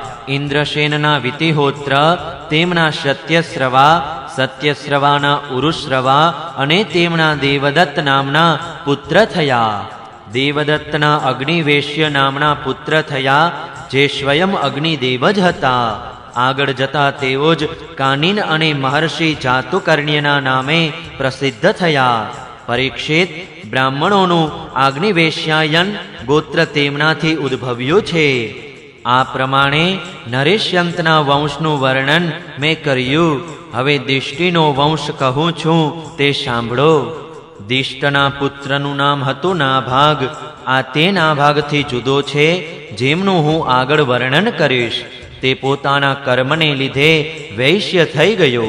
તેનો પુત્ર થયો ભલંદન અને તેનો વત્સપ્રીતિ થયો. વત્સપ્રીતિનો પ્રાંશુ અને પ્રાંશુનો પુત્ર થયો પ્રમતિ. પ્રમતિનો ખનિત્ર, ખનિત્રનો ચાક્ષુષ અને તેનો વિવંશતી નામનો પુત્ર થયો. વિવંશતીના પુત્ર રંભ અને રંભનો પુત્ર ખનિનેત્ર. બંને પરમ ધાર્મિક હતા. તેમનો પુત્ર કરંધમ અને કરંધમનો અવિક્ષિત. મહારાજ પરીક્ષિત અવિક્ષિતિના પુત્ર મરુત ચક્રવર્તી રાજા થયા. જેમની પાસે અંગિરાના પુત્ર મહાયોગી સંવર્ત ઋષિએ યજ્ઞ કરાવ્યો હતો. મરુતના જેવો યજ્ઞ કોઈનો થયો નથી. તે યજ્ઞના નાના મોટા બધા પાત્રો અત્યંત સુંદર અને સુવર્ણના હતા.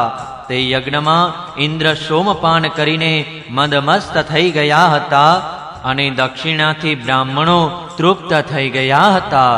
તેમાં મરુદગણો પીરસતા હતા અને વિશ્વે દેવો સભાસદો હતા. મરુતના પુત્રનું નામ દમ હતું. દમના રાજ્યવર્ધન, તેના સુધૃતિ અને સુધૃતિના નર નામના પુત્રો થયા. નરના કેવલ, કેવલના બંધુમાન, બંધુમાનથી વેગવાન, વેગવાનના બંધુ અને બંધુના પુત્ર રાજા તૃણબિંદુ થયા. તૃણબિંદુ આદર્શ ગુણોના ભંડાર હતા. અપ્સરાઓમાં શ્રેષ્ઠ અલંબુષા દેવી તેમણે વરી હતી. તેનાથી તૃણબિંદુને અનેક પુત્રો અને ઈડવિડા નામની એક કન્યા થઈ. મુનિવર વિશ્રવાએ તેમના પિતા પુલત્સ્યજી પાસેથી શ્રેષ્ઠ વિદ્યા પ્રાપ્ત કરીને ઈડવિડા સાથે લગ્ન કર્યા અને તેમના પુત્ર રૂપે લોકપાલ કુબેરજી ઉત્પન્ન થયા. મહારાજ તૃણબિંદુને તેમના ધર્મપત્નીથી 3 પુત્રો થયા: વિશાલ, શૂન્યબંધુ અને ધૂમ્રકેતુ. તેમનામાંથી રાજા વિશાલ વંશવૃદ્ધિ કરનારા હોય. તેમણે વૈશાલી નામનું નગર વસાવ્યું. વિશાલના હેમચંદ્ર, હેમચંદ્રના ધૂમ્રાક્ષ, ધૂમ્રાક્ષના સંયમ અને સંયમના 2 પુત્રો થયા, કૃશાશ્વ અને દેવજ. કૃશાશ્વના પુત્રનું નામ સોમદત્ત હતું. તેણે અશ્વમેઘ યજ્ઞો દ્વારા યજ્ઞપતિ ભગવાનની આરાધના કરી અને યોગેશ્વર સંતોનો આશ્રય લઈને ઉત્તમ ગતિ પ્રાપ્ત કરી. સોમદત્તનો પુત્ર સુમતિ થયો અને સુમતિના જન્મે જય થયા. આ બધા તૃણબિંદુની કીર્તિને વધારનારા વિશાલ વંશી રાજા થયા. 9મા સ્કંધ અંતર્ગત બીજો અધ્યાય સમાપ્ત.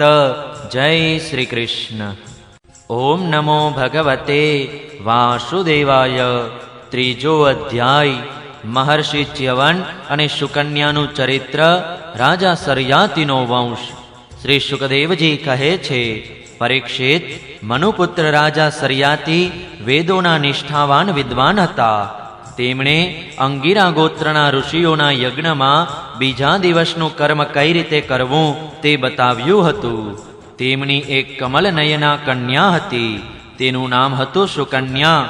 એક દિવસે રાજા સર્યાતિ પોતાની કન્યા સાથે વનમાં ફરતા ફરતા ચ્યવન ઋષિના આશ્રમ પર આવી પહોંચ્યા. સુકન્યા પોતાની સખીઓ સાથે વનમાં ફરી ફરીને વૃક્ષોની સુંદરતા નિહાળી રહી હતી.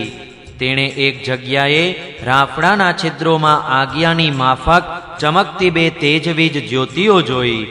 ભાવિવશ સુકન્યાએ નિર્દોષ ભાવે ચપળતાપૂર્વક તે બંને ચળકતી જ્યોતિઓને કાંટાથી વીંધી નાખી.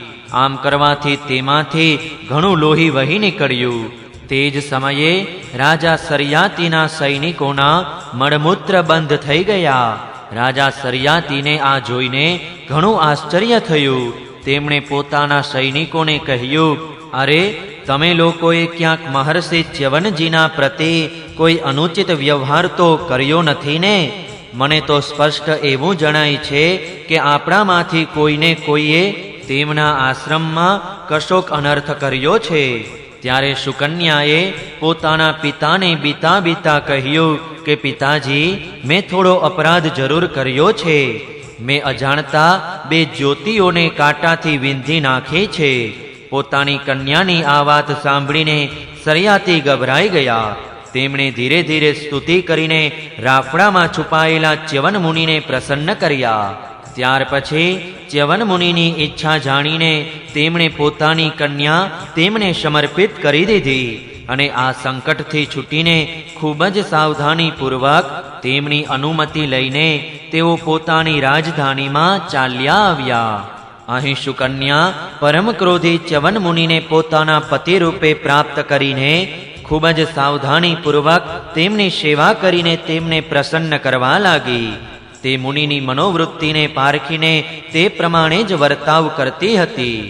થોડો સમય વીતી ગયા પછી તેમના આશ્રમ પર બંને અશ્વિની કુમારો આવ્યા. ચ્યવન મુનિએ તેમનો યથોચિત સત્કાર કર્યો અને કહ્યું કે તમે બંને સમર્થ છો, તેથી મને યુવાવસ્થા પ્રદાન કરો. મારું રૂપ અને અવસ્થા એવા કરી દો કે જેને યુવાન સ્ત્રીઓ ચાહે છે.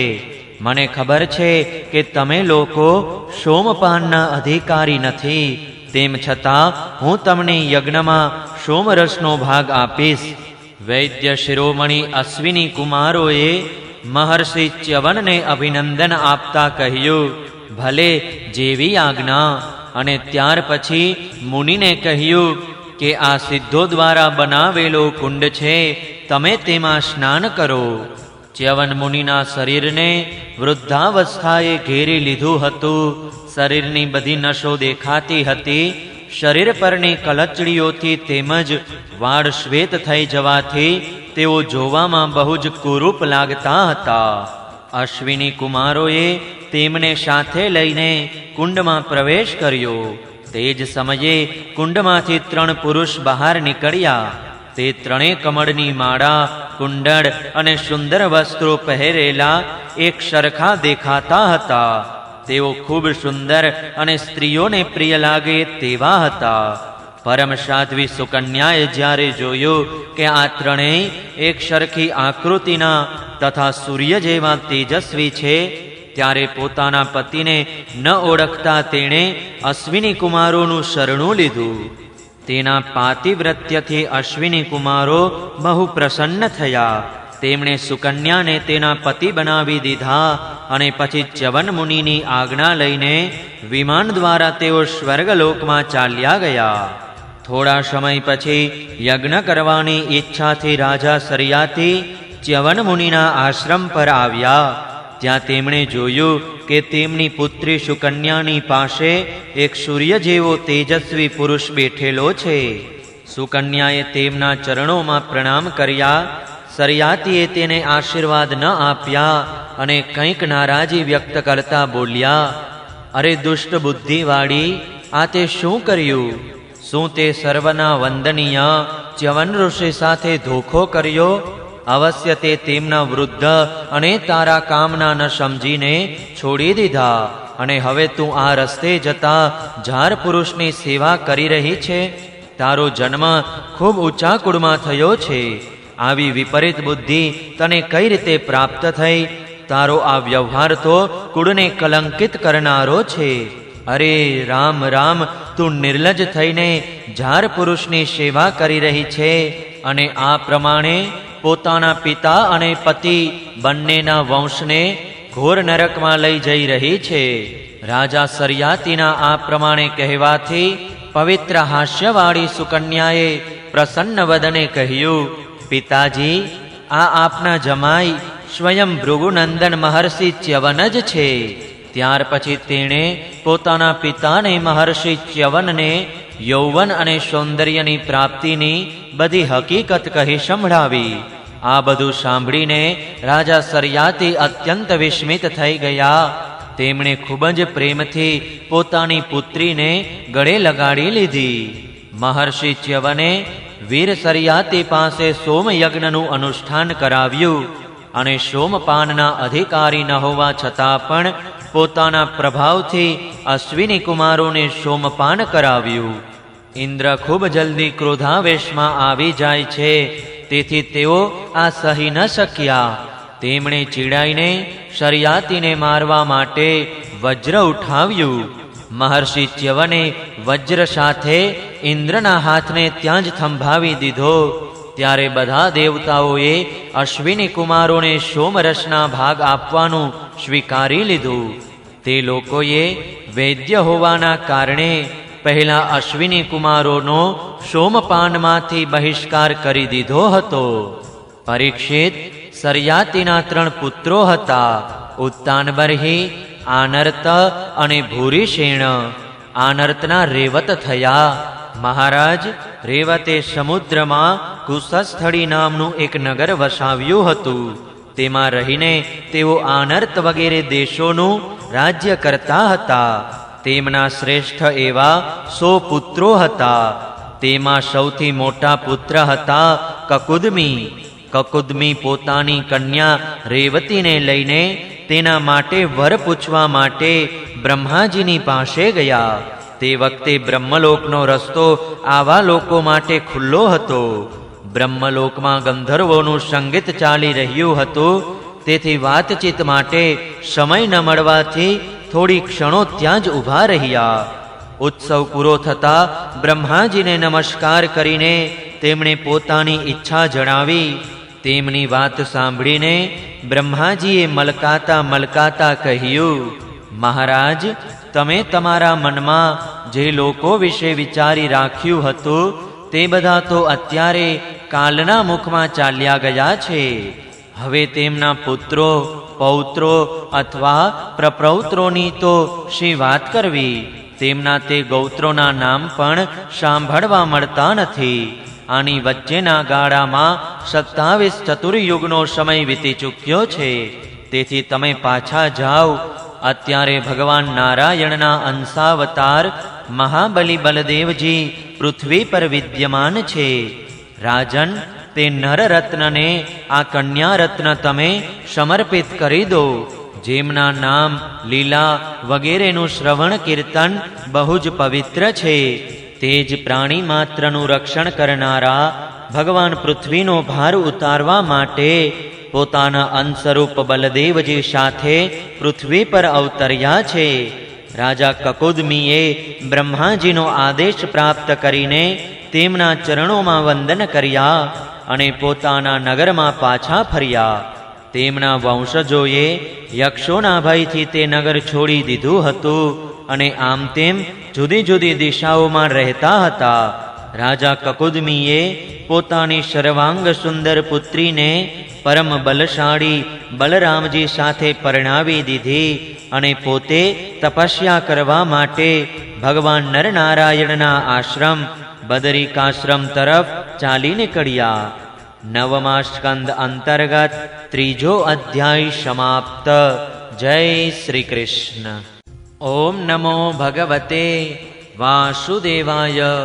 ચોથો અધ્યાય નાભાગ અને અંબરીશની કથા.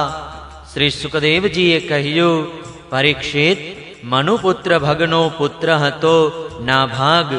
જ્યારે તે લાંબા સમય સુધી બ્રહ્મચર્યનું પાલન કરીને પાછો આવ્યો ત્યારે મોટા ભાઈઓએ પોતાનાથી નાના પરંતુ વિદ્વાન ભાઈને તેના ભાગમાં માત્ર પિતાજીને જ આપ્યા. એટલે કે સંપત્તિ તો તેમણે પહેલા જ આપસમાં વહેંચી લીધી હતી. તેણે પોતાના ભાઈઓને પૂછ્યું, ભાઈઓ, તમે લોકોએ મને ભાગમાં શું આપ્યું છે? ત્યારે તેમણે જવાબ આપ્યો કે અમે તારા ભાગમાં પિતાશ્રીને જ તને આપીએ છીએ. તેણે તેના પિતાશ્રીને જઈને કહ્યું, પિતાશ્રી, મારા મોટા ભાઈઓએ મારા ભાગમાં તમને જ આપ્યા છે. પિતાએ કહ્યું, બેટા, તું તેમની વાત માનીશ નહીં. જો આ મોટા બુદ્ધિમાન અંગિરારસ ગોત્રના બ્રાહ્મણો અત્યારે એક બહુ મોટો યજ્ઞ કરી રહ્યા છે, પરંતુ મારા વિદ્વાન પુત્ર તેઓ છઠ્ઠા દિવસે પોતાના કર્મમાં ભૂલ કરી બેસે છે. તું તે મહાત્માઓ પાસે જઈને તેમને વૈશ્વદેવ સંબંધી બે સૂક્ત બતાવી દે. જ્યારે તેઓ સ્વર્ગ જવા રવાના થશે ત્યારે યજ્ઞમાં બચેલું બધું જ ધન તને આપી દેશે. તેથી હવે તું તેમની પાસે ચાલ્યો જા. તેણે પોતાના પિતાની આજ્ઞાનુસાર એ પ્રમાણે જ કર્યું. તે અંગિરસ ગોત્રી બ્રાહ્મણોએ પણ યજ્ઞનું બચેલું ધન તેને આપી દીધું અને તેઓ સ્વર્ગમાં ચાલ્યા ગયા. જ્યારે નાભાગ તે ધન લેવા લાગ્યો ત્યારે ઉત્તર દિશામાંથી એક કાળા રંગનો પુરુષ આવ્યો. તેણે કહ્યું, આ યજ્ઞભૂમિમાં જે કંઈ બચ્યું છે તે બધું ધન મારું છે. નાભાગે કહ્યું, ઋષિઓએ આ ધન મને આપ્યું છે, તેથી આ મારું છે. ત્યારે તે પુરુષે કહ્યું, આપણા વિવાદના વિષયમાં તારા પિતાને જ પૂછીએ. ત્યારે નાભાગે જઈને પિતાને પૂછ્યું. પિતાએ કહ્યું, એકવાર દક્ષ પ્રજાપતિના યજ્ઞમાં ઋષિ લોકો એવો નિર્ણય કરી ચૂક્યા છે કે યજ્ઞભૂમિમાં જે કાંઈ બચેલું હોય તે બધો રુદ્રદેવનો ભાગ છે.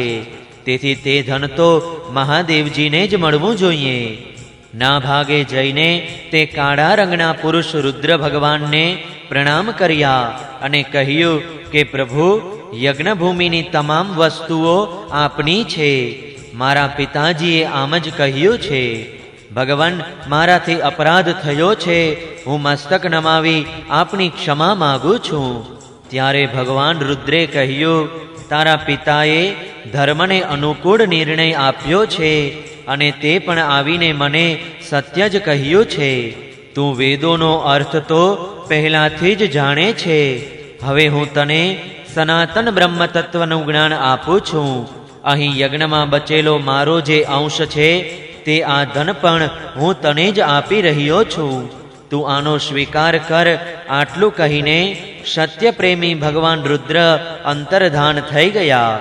જે મનુષ્ય પ્રાતઃકાળે અને સાયંકાળે એકાગ્રચિત્તથી આ આખ્યાનનું સ્મરણ કરે છે તે પ્રભાવશાળી અને વેદજ્ઞ થાય છે. સાથે સાથે પોતાના સ્વરૂપને પણ જાણી લે છે. નાભાગના પુત્ર અંબરીશ થયા. તેઓ ભગવાનના અત્યંત પ્રેમી અને ઉદાર ધર્માત્મા હતા. જે બ્રહ્માશાપ ક્યારેય રોકી શકાતો નથી તે પણ અંબરીશનો સ્પર્શ ન કરી શક્યો. રાજા પરીક્ષિતે પૂછ્યું, ભગવાન, હું પરમ જ્ઞાની રાજર્ષિ અંબરીશનું ચરિત્ર સાંભળવા ઈચ્છું છું. બ્રાહ્મણે ક્રોધિત થઈને તેમણે એવો દંડ આપ્યો કે જે કોઈ રીતે ટાળી શકાય એવો ન હતો, પરંતુ તે પણ તેમનું કંઈ બગાડી ન શક્યો. શ્રી સુખદેવજીએ કહ્યું, પરીક્ષિત, અંબરીશ મહાન ભાગ્યશાળી હતા. પૃથ્વીના સાતે દ્વીપ, અચળ સંપત્તિ અને અપાર ઐશ્વર્ય તેમને પ્રાપ્ત હતું. જો કે આ બધું સાધારણ મનુષ્યો માટે અત્યંત દુર્લભ છે, તેમ છતાં તેઓ તેને સ્વપ્ન તુલ્ય સમજતા હતા. કેમ કે તેઓ જાણતા હતા કે જે ધન વૈભવના લોભમાં પડીને મનુષ્ય ઘોર નરકમાં જાય છે તે માત્ર 4 દિવસની ચાંદની છે. અર્થાત વૈભવો નાશવાન છે અને વૈભવથી મનુષ્ય મોહમાં પડે છે. ભગવાન શ્રી કૃષ્ણમાં અને તેમના પ્રેમાસ્પદ સાધુઓમાં તેમનો પરમ પ્રેમ હતો. તેવો પ્રેમ પ્રાપ્ત થઈ જાય તો આ સમસ્ત વિશ્વ અને તેની સમસ્ત સંપત્તિ માટીના ઠેકા જેવી લાગે છે.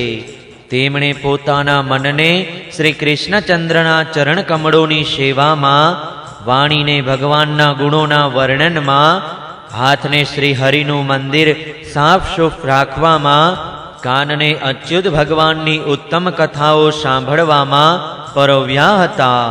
તેમણે પોતાના બંને નેત્રોને મુકુંદ ભગવાનના અને તેમના મંદિરોનું દર્શન કરવામાં, શરીર ભગવદ ભક્તોના શ્રી અંગોનો સ્પર્શ કરવામાં, નાસિકા ભગવાનના ચરણ કમળો પર ચઢેલા તુલસીની દિવ્ય સુગંધ લેવામાં અને રસના એટલે કે જીહવાનો ભગવાનને અર્પણ કરેલા નૈવેદ્યનો પ્રસાદ લેવામાં ઉપયોગ કર્યો હતો.